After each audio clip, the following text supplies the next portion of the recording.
Ang grow light po ay ginagamit sa maliliit na espasyo na wala tayong pagtataniman na lugar, na binibigyan tayo ng pagkakataon na itanim ito kahit siya ay walang araw, may bubong, sa pamamagitan lang ng grow light. Ginagawa ito pwedeng sa gabi ang pag-iilaw, pwede rin sa araw, depende po sa ating gusto. Pero meron po tayong kaalaman na dapat sundin. Pag nasunod po natin yon, magiging successful po ang ating grow light.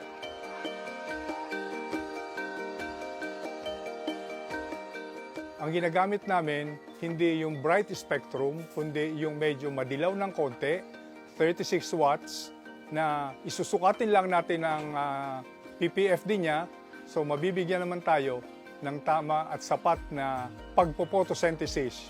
Ang tawag namin doon ay PPFD. So, kung gusto niyo pong malaman ang mga detalyeng dito, tayo po ay handang sumagot. Magpunta lang po dito sa Alfrea para po mapag-aralan natin dahil kailangan po dito ay wastong kaalaman para sa grow light production ng lechugas. Ang lechugas kasi ay nangangailangan ng tamang taas para sukatin natin yung PPFD. Kung ang PPFD na ibibigay natin sa ating halaman, specifically lechugas, at kukulangin po ang pagpo-photosynthesis, magiging leggy po siya. Ngayon, kung napababa naman po ang ating LED, masyadong mataas ang PPFD, maaari pong masunog ang mga talbos nito at hindi na tayo magkakaroon ng magandang produksyon. Sabi nga po, we have to produce yung premium quality lettuce. Tungkol po dito sa ating grow lights, tulad po dito, nilagay natin ito dito sa labas ng greenhouse. Medyo meron po tayong mga halaman na nakakasagabal sa init ng araw na pwedeng mag-photosynthesis.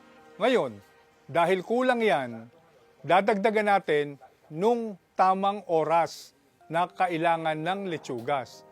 So, kung siya ay hindi dapat magbigay siya ng 14 hours.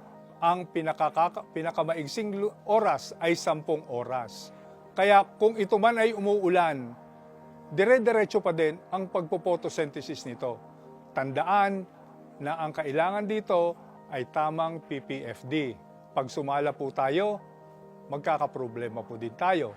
Ngayon, dito po, hindi lang po PPFD, tama pong nutrisyon ang dapat nating ibibigay sa ating halaman. Meron din po siyang tamang parameters kung ilan po yon. Ang ating LED lights na pang grow lights ay epektibo sa dahilan na naibigay ang tamang pangailangan na init nila para mag-photosynthesis. Magkakameron po sila ng mga balancing nutrition at saka diet ng halaman kung kailangan po. Basta tatandaan natin, grow light, meron tamang nutrisyon, meron tayong tamang NPK at saka pH, maganda na po ang lettuce natin. Sigurado pong premium quality. Sa pag-i-install po ng grow lights ng lettuce setup natin, wala pong pagkakaiba yan dun sa outdoor. Ito lang po nga ay nagkamero ng ilaw sa pamamagitan ng LED na magbibigay nga, sabi ko nga sa inyo, magkakamero ng photosynthesis. Ngayon, meron hong iba't ibang klase ng LED lights. Merong red, blue, white, and green. Meron naman pong cool white, meron pong bright white. Sa amin po, ang ginagamit po namin is 36 watts na cool white. Mas maganda po ang ibinibigay na photosynthesis nun kaysa bright light.